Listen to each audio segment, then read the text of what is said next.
démonstration, on va faire une démo des 8 étapes. Donc, comment est-ce qu'on fait les 8 étapes sur le véhicule? Donc, premièrement, on a besoin de quoi comme matériel? Bien, on a besoin d'un multimètre ici. On va avoir besoin des bag probes qui sont ici. On va avoir besoin aussi d'une pince ampère-métrique, dépendamment si on veut mesurer l'ampérage du circuit ou du consommateur. On va avoir besoin des fils volants qui vont partir d'en avant jusqu'en arrière. Et on va avoir besoin naturellement d'une baladeuse, merci. Et le principal, c'est vraiment notre schéma électrique. C'est ici qu'on va avoir besoin. Donc, on va commencer. J'ai aussi deux outils spéciaux qui me permettent de brancher où on a installé le fusible pour aller mesurer l'intensité totale du circuit. Donc, si je demande l'intensité totale du circuit, c'est avec ces instruments-là. Si je demande l'intensité du consommateur, c'est avec la pince. Dans un premier temps, on va prendre notre multimètre et on va prendre nos deux conducteurs. On va s'en aller à la batterie. Donc, ici à la batterie. Et la première chose qu'on va mesurer, on va mettre notre voltmètre ici à la position volt, à la position 20 volts ici, pour être capable d'aller mesurer la tension disponible à la source. Donc, est-ce que ma batterie, la différence de potentiel à la batterie, est-ce qu'elle est bien de 12,6 volts et plus? J'ai 12,7 volts ici. Donc, mon résultat est bon. Donc, je peux poursuivre mon test. Si j'aurais un résultat de moins de 12,6 volts dans l'automobile, en général, on va demander de recharger la batterie puis de revérifier si la batterie est bonne. Mais ici, à l'école, on s'entend que les batteries, des fois, ont un petit peu moins de 12 volts parce qu'elles sont surutilisées.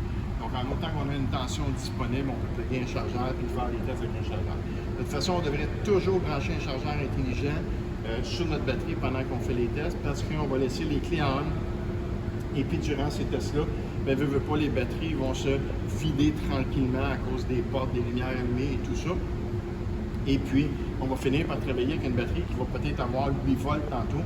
Et là, ça pourrait nous induire en erreur. Donc, la première chose qu'on devrait faire, et je l'ai oublié moi-même, on devrait emmener un chargeur intelligent et brancher la batterie sur un chargeur intelligent pour continuer nos tests. Donc, maintenant, qu'est-ce que je vais faire? C'est que je veux prendre cette batterie-là et puis le circuit que je vais travailler dessus, c'est les feux de recul.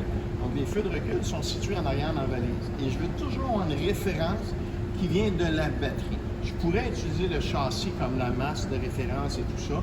Par contre, si j'ai une résistance parasite entre mon pôle négatif et le châssis, bien, je ne le verrai pas si je le mesure en arrière. Tandis que si je m'en vais à la batterie, je mesure vraiment le circuit complet, donc du consommateur aller jusqu'à la batterie. Donc, si j'ai des résistances parasites ou des circuits ouverts, je vais les voir de cette façon-là.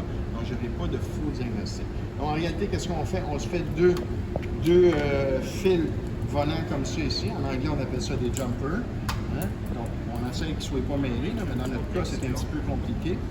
Et puis, on va installer sur ces fils volants-là, naturellement, on va installer une... Prenons ça, on va le démêler. On va installer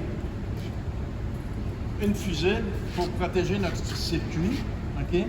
Et la fusible, on va la brancher le plus près possible, c'est beau ici, on va la brancher le plus près possible de la batterie. Dans ce cas ici, là, elle est loin un petit peu, mais ça va.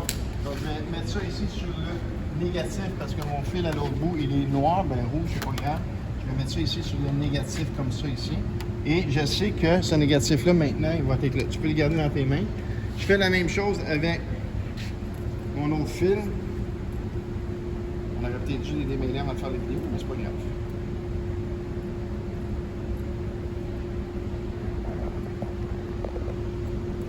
Donc, on s'en vient ici. On va démêler ça. C'est l'importance de bien serrer vos fils, messieurs. Hein? Vous n'êtes pas pris avec un paquet de spaghettis comme ça après pour travailler. Tu peux mettre sur pause. Bon, donc on a fini par démêler nos fils finalement.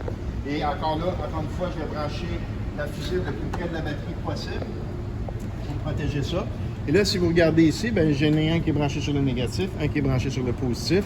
Mes deux fils volants s'en viennent ici. Et là, je vais les emmener en arrière.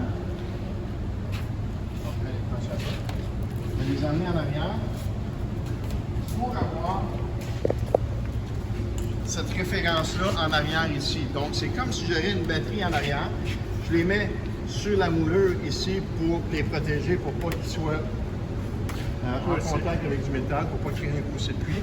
Donc là, j'ai mes deux fils qui sont ici, et ça vient en arrière. Donc, je vais retourner chercher mon multimètre. Et la première chose que je veux faire, c'est quoi? Eh bien, je vais venir confirmer que ces fils-là sont bien branchés, que le courant est bien disponible en arrière. Donc, je reste à la position 20 volts ici sur mon multimètre. Donc, ma position, elle est bien placée. J'ai mes 2 fils dans mes mains. Tu veux le tenir, s'il te plaît? Et là, je m'en viens ici. Et je sais, parce que quand je l'ai branché, que lui, c'est le négatif. Donc, je m'en viens ici, puis ici. Et puis, je devrais avoir 12 volts. Donc là, je sais que ma source, j'ai une référence de ma source en arrière. Pourquoi les fils volants? Tu veux m'apporter la table ici? Pourquoi les fils volants? Bien, si on travaille en dessous du véhicule, on est certain qu'on a une source fiable en dessous du véhicule. Si on va chercher une masse en dessous du véhicule sur un châssis, et que le châssis est tout rouillé, bien, ça se peut que j'ai une mauvaise masse, une mauvaise lecture.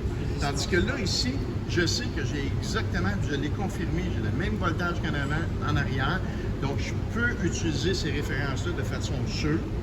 Okay? Et puis, si jamais, pour une raison quelconque, j'aurais une lecture 0, la première chose que je vais remettre en cause, bien, je vais venir revérifier que mes fils ne sont pas débranchés, que je n'ai pas sauté un fusible, que j'ai encore mon voltage disponible ici. Et là, après ça, je vais faire mon test. Si j'ai encore 0, bien là, je vais dire que j'ai vraiment un problème. Mais avant de dire que j'ai un problème, je vais toujours remettre en question, est-ce que j'ai vraiment 0? Donc, tu peux avancer ici, s'il te plaît. Donc, ici, on a une lumière de Hyundai. Donc, la lumière qu'on va vérifier, c'est vraiment les feux de recul en arrière qui sont ici. Donc, on va devoir, pour vérifier les feux de recul, si on regarde le schéma, on sait que c'est hot and start, donc la clé va devoir être à start. Et on sait qu'il y a un interrupteur sur ce circuit-là qui est pris après la transmission. Donc, une manuelle, il faut le mettre en renverse. Et un automatique, il faut aller le mettre dans la renverse aussi pour embrayer la switch. Donc, cette switch-là va nous permettre de faire circuler le voltage. Et le voltage va s'en aller directement à la borne A de la lumière. Donc, à ce moment-là, on va pouvoir aller vérifier si j'ai du 12 volts là. Et après ça, je vais m'en aller à la borne C. Donc, tu veux approcher un petit peu la caméra ici, s'il te plaît? Donc, vous pouvez voir le schéma électrique qui est ici. Donc, quelque chose dans le schéma électrique. Ici, dans un premier temps, j'ai des crochets. Les crochets me permettent de voir que j'ai 2 véhicules, donc soit une manuelle ou un automatique. Ça, c'est la première des choses. Après ça, j'ai ce petit connecteur-là qui est ici, là, les doubles crochets qui sont ici. Si on remarque, en haut des doubles crochets, on a la couleur du fil qui est blanc. Et en bas des 2 crochets, on n'a pas de couleur de fil, puis on a un terme qui est écrit NCA. Donc, qu'est-ce que ça veut dire, NCA? NCA, c'est lorsqu'on utilise des lumières génériques. Les lumières génériques, c'est des lumières qui sont fabriquées non pas par un fabricant d'automobile, mais par un fabricant de lumière. Lui, sa job, c'est de fabriquer des lumières, puis c'est tout ce qu'il fait. Donc, il fabrique des lumières et il met un connecteur générique. Donc, les fils qui sont après ce connecteur-là ne sont pas les fils qui sont représentés dans le schéma électrique. Ici, on peut voir très bien que j'ai les fils qui viennent du véhicule ici, puis que j'ai ce connecteur-là qui s'en vient à ma lumière. Donc, cette partie-là, c'est la partie générique. Et vous pouvez voir que les fils ne sont pas la même couleur qu'en haut.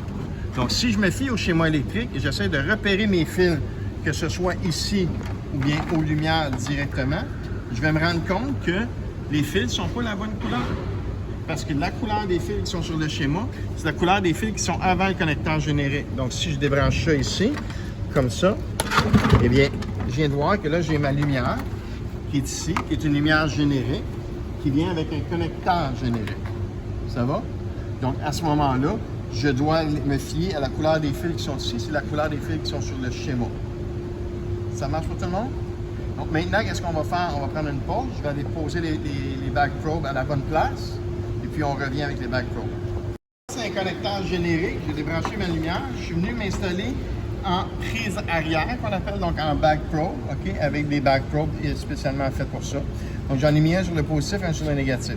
Quand je me branche en prise arrière comme ça, une chose qui est importante, c'est de m'assurer que mes back probes sont bien branchés. Donc, comment je vais faire ça? Je vais m'emmener ici en continuité. Donc, si vous regardez le multimètre, ici, on est en circuit ouvert. Quand je touche, je suis en circuit fermé. Et ce que je veux voir, c'est est-ce que mes back probes touchent bien au connecteur électrique en dedans. Donc, je vais venir ici. Je vais prendre un back probe comme ça ici. Et là, je vais venir pas enfoncer, mais juste toucher. Et là, je vois que ma continuité, elle est bonne. Je fais la même chose avec l'autre côté. Je vois que ma continuité, elle est bonne. Ça veut dire que mes back probes sont actuellement bien branchés. Je peux en avoir confiance. Encore une fois, je me répète, si jamais j'ai une lecture qui est fausse, ou que je dis erronée, la première chose que je vais aller vérifier, est-ce que mes back probes sont encore bien branchés? Parce que si c'est pour une raison quelconque, mes back probes ont bougé, la connexion s'est défaite, et à ce moment-là, je vais prendre une lecture, exemple, une tension disponible, je vais aller 0. Mais c'est pas parce que j'ai 0, c'est parce que mon back probe est mal branché. Donc, comme que j'ai une lumière ici qui est générée, je vais éliminer tout ça là, pour que ce soit plus facile pour nous autres. Je vais prendre ma couette et je vais venir la rebrancher maintenant. Je vais rebrancher ma couette dedans, comme ça ici. Et là, actuellement, j'ai mes connecteurs qui sont ici. Donc là, ce que je vais faire là, pour la vidéo, ça va être plus facile, là, on va venir travailler sur la table en essayant de ne pas faire de coup-circuit. Donc, je vais travailler sur ma table, j'ai ma lumière, j'ai mon connecteur qui m'intéresse ici. Donc ça, c'est ce que je veux faire, c'est ce que je veux avoir ici. Donc j'ai mon positif, j'ai mon back probe ici, back probe positif, back probe négatif. J'ai été à l'intérieur, j'ai mis ma clé en on. Je vais aller mettre la clé en on tout de suite, tu veux y aller s'il te plaît? On va mettre la clé en on, il est déjà à la renverse, fait que juste mettre la clé en on. On a mis la clé en on, on a mis le véhicule à la renverse, on l'a mis en condition que mon voltage puisse arriver en arrière. Et là, ici, je devrais avoir 12 volts, ici, je devrais avoir 1 gramme. Donc, on est rendu à l'étape numéro 2 et 3. Donc, est-ce qu'on a un voltage disponible donc, au consommateur et est-ce qu'on a une masse disponible au consommateur? Donc, j'installe mon multimètre à la position voltmètre sur le 20 volts. J'installe ça ici. Là, qu'est-ce que je viens faire? Je vais vérifier si j'ai mon voltage disponible. Donc, si je vérifie un voltage, j'ai besoin d'avoir mon multimètre branché au négatif. Et là, tout ce que je viens faire ici, c'est que je m'en viens ici. Je m'en viens brancher ici. Et là, je vois que j'ai 12 volts. Donc, mon voltage disponible au consommateur est 12,46 volts. Est-ce que ça va? Tantôt, j'avais 12,7 à la batterie. Il y en a qui pourraient dire, bien, il en manque. Mais dans une situation comme ça, c'est normal. On va voir dans l'ensemble des résultats. 0,3 volts ou 3 volts. Ou 0,3 volts, pardon, c'est pas la fin du monde dans un test comme ça. Donc, je remets ça ici. Maintenant, je vais vérifier la masse disponible. Donc, je fais l'inverse. Je m'en viens ici. Si je cherche une masse, j'ai besoin d'un positif. Donc, je m'en viens ici comme ça. Et là, je vais venir mettre ici dans le côté négatif. Et on voit que j'ai 12 volts. Donc, ma troisième étape, est-ce que j'ai une masse disponible? La réponse, c'est oui. Donc, actuellement, qu'est-ce que j'ai fait? J'ai vérifié la source. J'avais 12,7 volts. J'ai vérifié la tension disponible au consommateur. Donc ça veut dire quoi? Ça veut dire que de ma batterie à ici, j'ai 12 volts qui arrivent. Ça veut dire que mon fusible est bon, ça veut dire que mon interrupteur, il fonctionne, ça veut dire que ma switch d'ignition fonctionne et elle est capable d'apporter le courant jusqu'ici. Donc si on regarde ça ici, qu'est-ce que ça veut dire? Ça veut dire que mon courant est capable de voyager d'ici, de descendre, de passer dans la switch et d'arriver jusqu'à la lumière. Donc, techniquement, ce circuit-là ici, il est capable de distribuer le courant. Est-ce qu'il est bon? Peut-être que non, mais il est capable d'emmener le courant. Et la même chose sur le côté de la masse. Est-ce que ça va pour tout le monde? On est rendu à l'étape numéro 4. Pourquoi est-ce qu'on fait les étapes dans l'ordre? Bien là, si vous voyez, mon consommateur, il est déjà débranché. Donc, je dois mesurer la résistance du consommateur. Donc, c'est facile, je l'ai des mains, il n'est pas branché. Il n'est pas chaud. Il n'a pas été affecté par l'effet de joule. Il est déjà dans mes mains. J'ai juste à mesurer sa résistance. Donc, je m'en viens ici. Je mets mon multimètre à 200 ohms de résistance. Et là, si vous approchez de la lumière, faire attention parce qu'il y a un contact sur ce côté ici, puis un contact sur ce côté ici. Si je mets mon multimètre entre ici puis ici, je vais avoir infini parce que je n'ai pas de contact.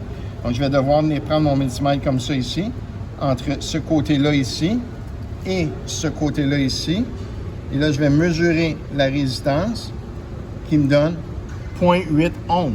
Donc, ma résistance, elle est bonne. J'ai 0,8 ohms.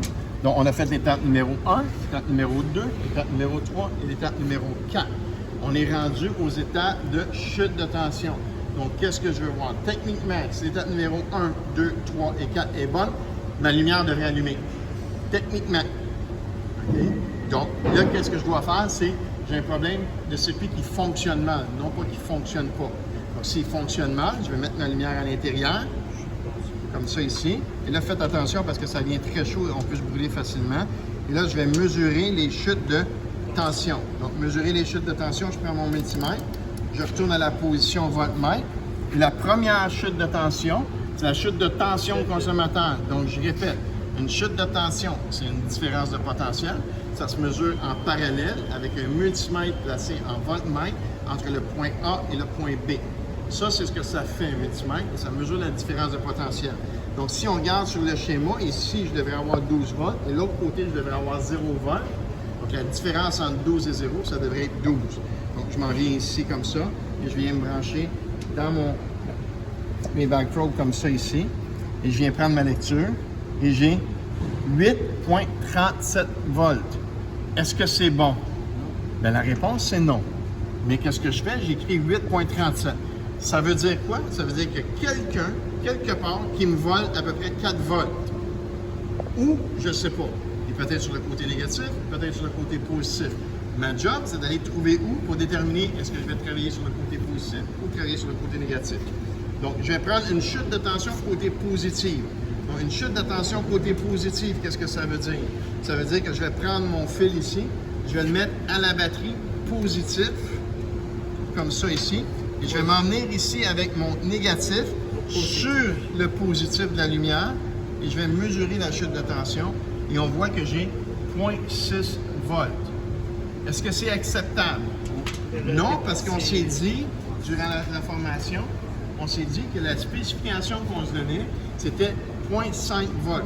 Donc, à 0,6 volts, je prends un trop de voltage. Est-ce que le circuit est bon? La réponse, c'est non. Pourquoi? Parce que j'ai une chute de tension trop élevée dans le côté positif. Maintenant, je vais faire la même chose sur le côté négatif. Donc, le côté négatif, j'ai besoin que lui soit à la masse ici. Donc, mon négatif avec le négatif. Et je vais mettre le positif dans le négatif de ma lumière ici. Et là, je vois 3,40 volts. Est-ce que c'est bon? Mais non, je devrais avoir 0,5 volts maximum. Et tantôt, vous vous rappelez, j'avais une différence d'à peu près 4 volts. 0,6 volts sur un côté, plus 3,40, ça me donne 4 volts de chute de tension de différence. Si j'additionne ma tension disponible à la source, ma chute de tension côté positif, ma chute de tension côté négatif, ça devrait me donner égal à la tension disponible à la source. Est-ce que ça va pour tout le monde? Donc maintenant, je sais que sur ce circuit-là, j'ai deux problèmes. Je sais que j'ai un problème de chute de tension côté positif. On est à 0,6. Est-ce qu'on va passer bien du temps là-dessus? On va commencer par travailler sur le 3,4 volts, qui est mon côté négatif. Mais est-ce que le côté positif il est bon? Non. La réponse, c'est non. Ça va? Donc, je le ferai après. Et là, je vais travailler sur le côté négatif de mon circuit parce que j'ai 3,46 volts de chute de tension. Donc, un voleur quelque part qui me vole 3,46 volts. Si je reprends mes 8 étapes, la première étape, tension disponible à la source, on a dit que si je n'avais pas 12,6 volts, je devrais mettre ma batterie sur la charge. La deuxième étape, si je n'ai pas 12 volts au consommateur, ben, j'ai un problème dans mon circuit qui n'est pas capable d'emporter mon 12 volts jusqu'ici. J'arrête là, je trouve la solution, donc mon problème serait côté positif. Si je n'ai pas de masse à la troisième étape, ça veut dire que je ne suis pas capable d'aller chercher une masse sur le côté négatif, j'arrête ça là, je vérifie mon côté négatif, mon problème est sur le côté négatif. Si les trois étapes sont bonnes, donc étape 1, 2, 3 sont bonnes, je passe à l'étape numéro 4, je mesure la résistance. Si la résistance elle est en circuit ouvert, ma lumière ou mon consommateur est brisé, brûlé, on change, on en met un nouveau et on fait des tests. Si ma lumière, ma résistance, elle est bonne, je passe aux chutes de tension. Chute de tension du consommateur, chute de tension côté positif, chute de tension côté négatif. Et là, on vient de voir que si on a une chute de tension de plus que 0,5 volts côté négatif ou positif, ce n'est pas bon et on doit aller réparer ce circuit-là. Il nous reste l'intensité à mesurer. Si je veux mesurer l'intensité du consommateur, je vais prendre la pince ampère-métrique. La pince ampère-métrique, on peut voir qu'il y a une petite flèche dessus ici, okay, qui indique le sens du courant. Donc ici, si je regarde, mon courant rentre par le jaune-orange, donc le positif, et ressort par ici. Donc si je veux mesurer sur le côté positif, je vais mettre la flèche qui va vers la lumière. Je vais commencer par, allumer allumer mon interrupteur ici. Je vais m'en aller à 4 ampères DC. Je vais mettre mon 0. Bon, là, pour faire exprès, il n'allumera pas, lui. Bon. 4 ampères DC. Je vais mettre mon appareil à 0. Donc, mon appareil est à 0. Je vais l'installer sur le fil seulement comme ça et je lis directement l'ampérage qui est 1,05 ampères. Donc, ça me donne l'ampérage du consommateur. Le consommateur, c'est le circuit des feux. Donc, j'ai une lumière ici, une lumière là. Donc, l'ampérage total du circuit va être plus élevé que l'ampérage du consommateur parce que j'ai plus d'un consommateur. Donc, si je veux mesurer l'ampérage total, je vais devoir localiser ma fusible qui est ici. Donc, ma backup fuse lamp, on peut le mettre sur le schéma. Donc, je vais devoir localiser cette fusible-là ici, qui est dans l'Instrument Panel Junction Box. Je vais devoir enlever cette fusible-là. Je vais la remplacer par cet adapteur-là qui est ici. Et je vais plugger ça dans mon multimètre et je vais être capable d'aller mesurer l'intensité totale du circuit à travers la fusible. Donc, on vient de faire les 8 étapes en ordre. Si vous avez des questions, juste à les poser. Merci.